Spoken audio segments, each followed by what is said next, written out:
အခုပြောပြမယ့်ပုံမြင်တွေကတော့ရေစင်တပတ်ရဲ့၃ချိန်မြောက်ပင်လယ်ခီးစဉ်ကြောင်းလေးဖြစ်ပါတယ်။ကုန်းစင်တပတ်တရားမနက်စောဖျားဝတ်ပြုပြီးတာနဲ့ရေစင်တပတ်ရဲ့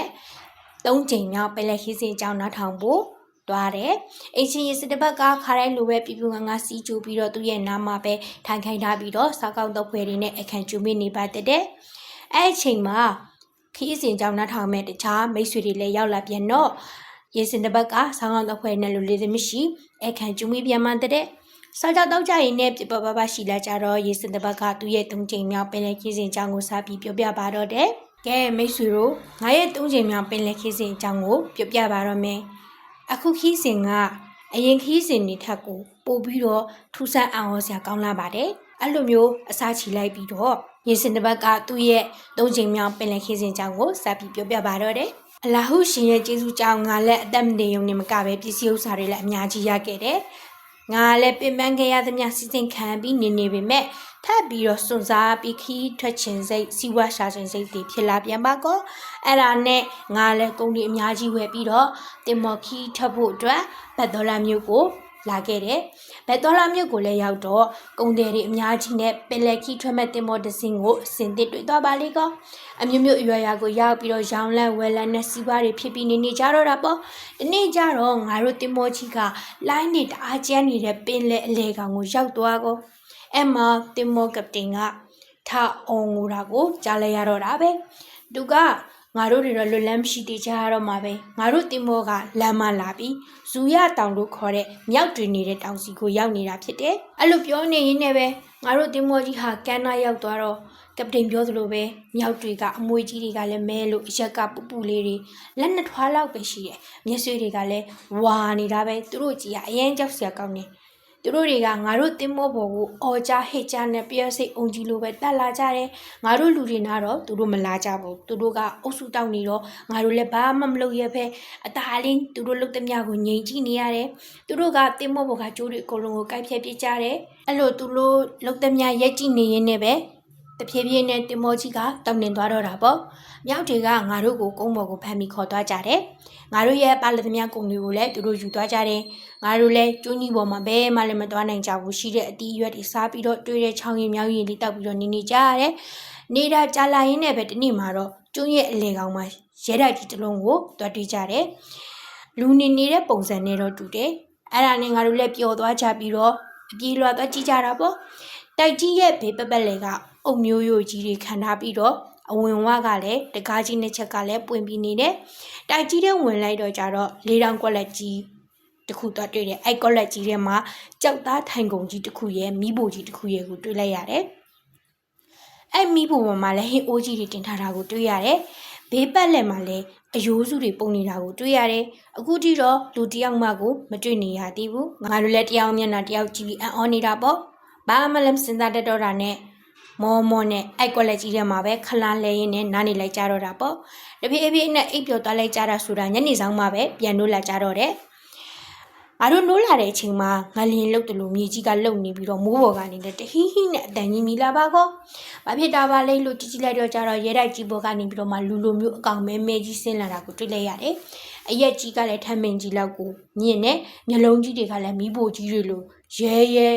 ဲဒီနဲ့အကြီးတွေဖြစ်နေတယ်အဆွဲကြီးတွေကလည်းစင်ဆွဲကြီးတွေလို့အကြီးကြီးတွေဖြစ်တယ်ပါဇက်ကြီးကဖျဲထားတာက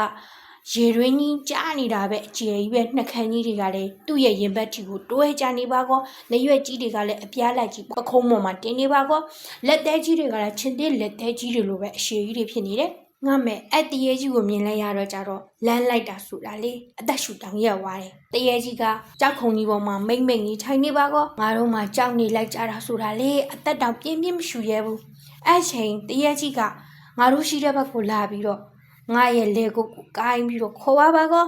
ာပြီးတော့ငါ့ကိုဟိုဘက်လဲလိုက်ဒီဘက်လဲလိုက်နဲ့စမ်းကြည့်နေတာပေါ့သူစားဖို့အတွက်အသားပြင်းမပြည့်ကြည့်နေတာနေမှာပေါ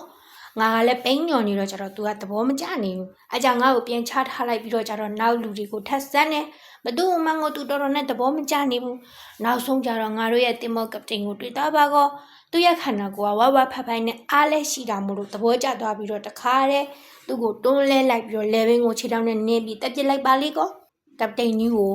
ငါးကင်လို့တလို့မျိုးတန်တစိုးကြီးနဲ့ထိုးချလိုက်ပါကော ပြီးတော့မိဖို့ပေါ်တင်လိုက်ပြီးဟိုဘက်လဲဒီဘက်လဲနဲ့ကင်းနေတာဆိုတာညီကျွတ်လာပါကောကြက်လဲချက်ကောခြေလေးတွေလက်ကလေးတွေကိုတစ်ခုချင်းစီဖြုတ်ပြီးတော့ကျွတ်နဲ့ဝါစားနေတာဆိုတာနောက်ဆုံးအယိုးပဲကြံနေထိပါပဲတရေကြီးက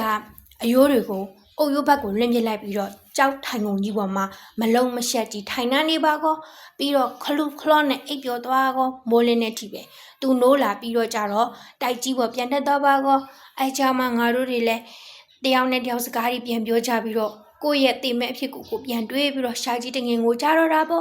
့ဒီလိုအကင်ခံပြီးတေးရတာထဲရင်းနစ်တေးတာနဲ့မြောက်ဆောက်ခံပြီးတေးရတာကမှတော့အောင်မယ်အဲ့ဒါနဲ့ကျူးနီနဲ့ပုံစံပြေးရှာတော့တာပေါ့နောက်ဆုံးဘာမှမတွေ့ကြတော့တာနဲ့စိတ်ညစ်ညစ်နဲ့ပဲတိုက်ကြီးစီကိုပြန်လာကြတော့တယ်အလုံးနဲ့တဖြည်းဖြည်းမိုးချုပ်လာပါကောရင်တထိထိနဲ့စောင့်နေနေပဲတရေကြီးရောက်လာပြီးတော့အရင်တနေ့ကလိုပဲတယောက်ချင်းဆန်းကြည့်လိုက်ပြန်ချလိုက်နဲ့နောက်ဆုံးသူ့သဘောကျတဲ့သူတွေ့တာနဲ့ထပ်ပြီးကင်းစားပါကောပြီးတော့ကြောက်ခုံကြီးပေါ်ကိုမိုးလင်းနဲ့ထိအိပ်ပြီးတော့တိုက်ကြီးပေါ်ပြန်တက်သွားပါကောငါတို့လည်းကြံရများစောက်တီမယာတွေဖြစ်ပြီးတော့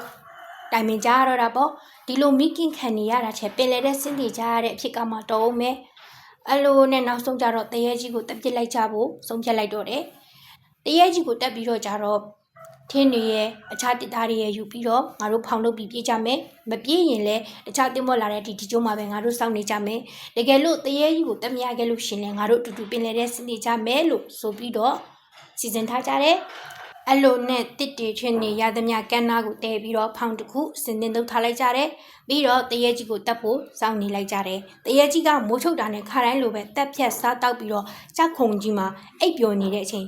အနားမှာရှိတဲ့တန်တစိုးကြီးကိုယူပြီးတော့တရေကြီးရဲ့မျက်လုံးနှလုံးကိုထိုးဖောက်ပစ်လိုက်ကြတယ်။တရေကြီးကငဲတန်ပေါင်းအော်ပြီးတော့မျက်စိမိတ်ကြီးနဲ့ပဲဟိုဆန်းပြေးဒီဆန်းပြေးနဲ့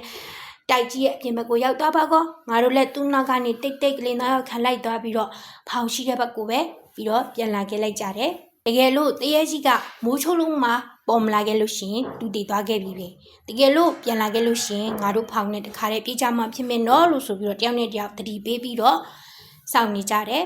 ပြောလို့မှမဆုံးနေဘူးတရေကြီးကသူ့ရဲ့တခြားတရေနှစ်ကောင်နဲ့ငါတို့ရဲ့ဖောင်နာကိုရောက်လာပါကောငါတို့လည်းတင်မတက်လန့်ဖြန့်သွားပြီးတော့ကြတော့ဖောင်မမြန်တက်ပြီးတော့ပင်လယ်ထဲကိုဆင်းပြေးကြတော့တာပေါ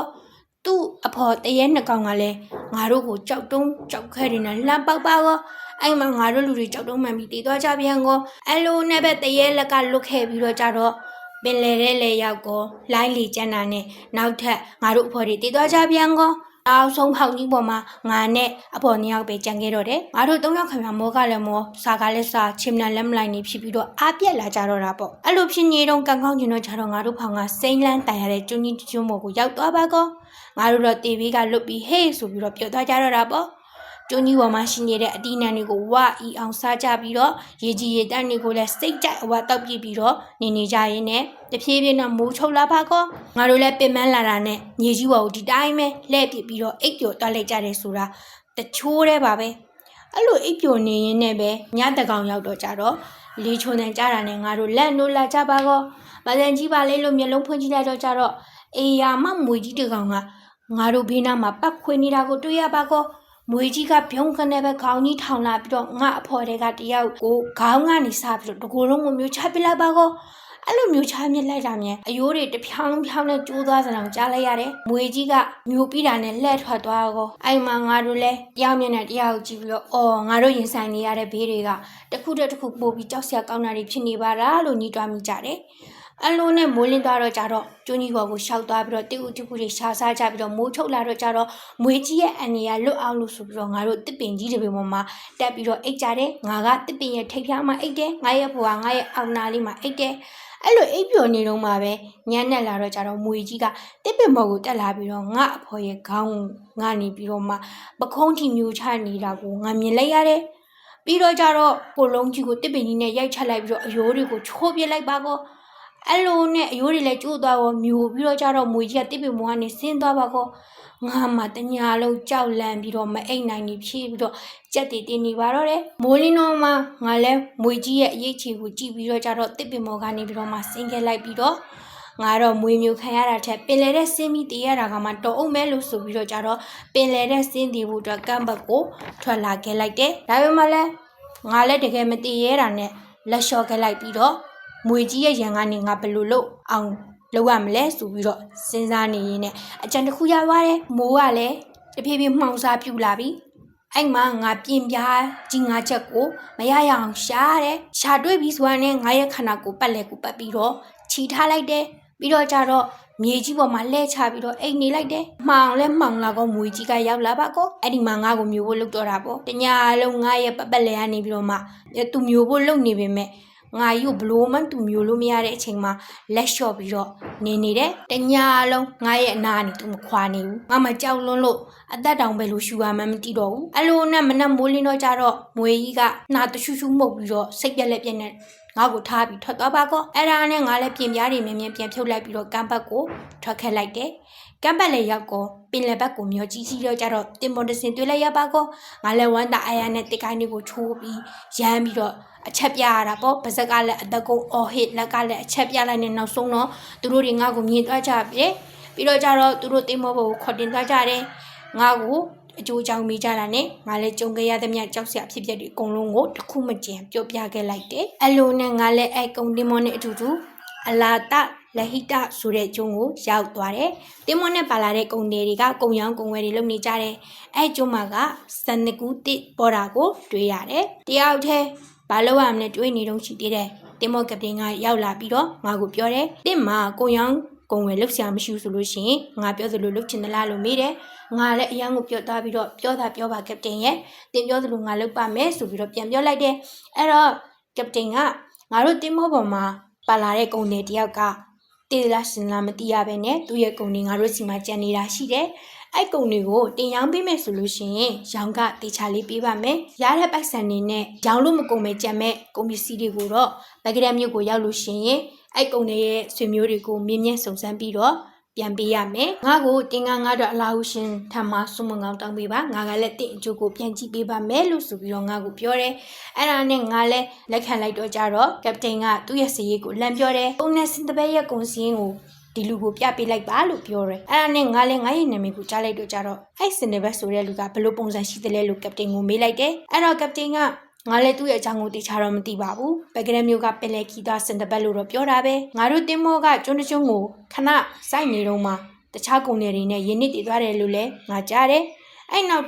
်ထပ်ငါတို့ဗာသတင်းမှလည်းမကြားတော့ပါဘူးလို့ကပတင်ကငါ့ကိုပြန်ပြောတယ်အဲ့တော့မှငါလည်းအော်အဲ့ဒီစင်တပတ်ဆိုတဲ့လူကငါပါပဲငါမသိပါဘူးအဲ့တော့ငါကျွန်းကြီးပေါ်မှာအိတ်ပြောပြီးတော့ငါတယောက်တည်းကြံနေခဲ့တာပါမယုံမှုဆိုလို့ရှိရင်စိန်တောင်ကြားအကုန်တွေကိုမေးကြည့်လို့ရပါတယ်အဲ့တော့ငါသူတို့ကိုငါအဖြစ်အပျက်တွေကိုအကုန်ပြောပြခဲ့ပူပါတယ်လို့ပြန်ပြောလိုက်တယ်ငါပြောပြတာကိုတင်မောဘော်ကလူတွေကယုံတော့မယုံတော့နဲ့ဖြစ်နေကြတယ်အဲ့အချိန်မှာကုန်တယ်တယောက်ကထားပြောတယ်အော်မိတ်ဆွေတို့ဒီလူကတကယ်စင်တပတ်ဆိုတဲ့လူပါပဲငါစိန်တောင်ကျောင်းမှာစိတ်သားလုံးနဲ့ပြပြချပြီးစိန်ရှာနေတော့ငါဒီလူနဲ့တွေ့ခဲ့ပြီးတော့သူငါ့ကိုသူ့ရဲ့အဖို့တန်စင်တွေကိုအများကြီးပေးခဲ့ပူပါတယ်သူ့ရဲ့အဖြစ်ပြက်တွေကိုလည်းတေချာငါ့ကိုပြောပြခဲ့ပူပါတယ်ငါအာမခံပေးပါတယ်လို့ဝင်ပြောလာတယ်အဲ့တော့ကပတင်ကတင့်ကုံဒီမှာဘာအမှတ်သားပါလဲလို့မေးတယ်အကြောင်းငါလည်းငါရဲ့ကုံဒီမှာဘယ်လိုအမှတ်သားတွေပါပါတယ်ဆိုပြီးပြောလိုက်တော့ကြတော့တကယ်လဲမှန်နေပါကောအကြောင်းမှကပတင်ကငါ့ကိုဝမ်းတာအာရဖတ်ပြီးတော့အလာဟုရှင်ရဲ့ကျေးဇူးပါပဲလို့ပြောပြီးတော့ငါ့ကုံတွေကိုပြန်ပေးတယ်ငါလည်းငါရဲ့ကုံတွေကိုတိတိကျကျအမျက်တင်ပြီးတော့ရောင်းတယ်တင်းမော့ကတဲ့စိတ်ကန်းနိုင်ကကုံတွေဝယ်လိုက်ပြန်ရောင်းလိုက်နေပဲငါရဲ့စီဘွားကအရန်ကိုဖြစ်လာပြန်နေငါတို့တင်းမော့ကအိန္ဒိယသမုဒ္ဒရာတွေကိုကြောင်ရောက်ခဲ့ပါသေးတယ်အဲ့ဒီမှာနွားနဲ့တူတဲ့ငါးတွေကိုလည်းတွေ့ခဲ့ရတယ်သူတို့ကလူတွေလိုပဲသူတို့ရဲ့ခလေးတွေကိုနိုးတိုက်ကျွေးမွေးကြတယ်တချို့ငါးတွေကကြတော့မီးနဲ့တူပြီးတချို့ငါးတွေကကြတော့ကလအုပ်နဲ့တူတယ်လက်ကြီးတွေကလည်းအတောင်20လောက်ကိုကြီးတယ်ကိုပြီးတော့ကြတော့ပင်လယ်ခူးရဲ့အခွန်ကနေပြီးတော့ငှက်တကောင်ထွက်လာပြီးတော့ရေပေါ်မှာအတိုက်လုတ်ပြီးတော့ဥချင်းမှာဝတ်နေတာကိုလည်းငါမြင်ခဲ့ရတယ်အဲ့ငှက်ကကုန်းပေါ်ကိုဘယ်တော့မှမလာဘူးတဲ့ပင်လေတဲမှာပဲအမြဲနေနေတာလို့ခရီးသွားဖို့သွားဘက်တီကပြောပြကြတယ်အလိုနဲ့အမျိုးမျိုးရွရွသွားလာရင်လည်းငါတို့တင်မောကဘက်ဒေါ်လာမြို့ကိုပြန်ရောက်လာတယ်အဲ့ဒီမြို့မှာ3ရက်လောက်နေပြီးတော့ကြတော့ငါရဲ့ပကရက်မြို့ကိုပြန်လာခဲ့တယ်ငါအိမ်လူအိမ်သားတွေနဲ့ဆွေမျိုးတွေကငါ့ကိုဝမ်းမန္တရာကျူးဆူကြတယ်ငါလည်းအရင်တစ်ခါကတည်းကကြီးပွားတွေများကြီးတောင်ပို့ပြီးဖြစ်လာတဲ့အတွက်ကြောင့်မို့လို့စင်းရဲချမ်းသာမရွေးပိတ်ကန်စွန်ကျဲတယ်ငါအတွက်လည်းအကောင်းဆုံးစားတော့အကောင်းဆုံးဝတ်ထည်တွေဝတ်ပြီးတော့ငါရဲ့မိတ်ဆွေတွေနဲ့စီးစိတ်မျိုးမျိုးခံပြီးတော့နေလိုက်တာဆိုတာငါကြုံခဲ့ရသမျှဒုက္ခတွေကိုတော့မှမေ့သွားတဲ့အထိပါပဲအခုပြောပြခဲ့တဲ့အကြောင်းအရာတွေကတော့ငါရဲ့3ချိန်မြောက်ပင်လယ်ခီးစဉ်မှာကြုံတွေ့ခဲ့ရတဲ့အဖြစ်အပျက်တွေပဲဖြစ်ပါတယ် အလားဟုရှင်ခွင့်ပြုမယ်ဆိုလို့ရှိရင်မနေ့ပြန်ကြရင်တော့ငါရဲ့၄ချိန်မြောက်ပင်လယ်ခီးစဉ်အကြောင်းကိုထပ်ပြီးတင်တို့ကိုပြပြချင်ပါသေးတယ်အဲ့၄ချိန်မြောက်ပင်လယ်ခီးစဉ်ကရခင်ခီးစဉ်နေတဲ့တောင်မှပို့ပြီးတော့အံ့ဩစရာကောင်းပါတယ်လို့ပြောပြီးတော့ခီးစဉ်အကြောင်းကိုအဆုံးသတ်လိုက်ပါတော့တယ်ပြီးတော့ခါတိုင်းလိုပဲရေစင်တပတ်ကဘုံစင်တပတ်နဲ့မိတ်ဆွေတွေကိုရွှေတင်းကားပြတရားစီလက်ဆောင်ပေးပြန်ပါတဲ့ကုန်းစင်တပတ်တရားဝမ်းမြောက်ဝမ်းသာနဲ့ပဲအိမ်ပြန်လာခဲ့ပါတော့တယ်ပြီးတော့ရေစင်တပတ်ရဲ့အတွေ့အကြုံတွေကိုပြန်တွေးမိပြီးတော့အံ့ဩနေပါတော့တယ်ဒါကတော့ပင်လယ်ခီးသွားရေစင်တပတ်ရဲ့၃ချိန်မြောက်ပင်လယ်ခီးစဉ်အကြောင်းလေးဖြစ်ပါတယ်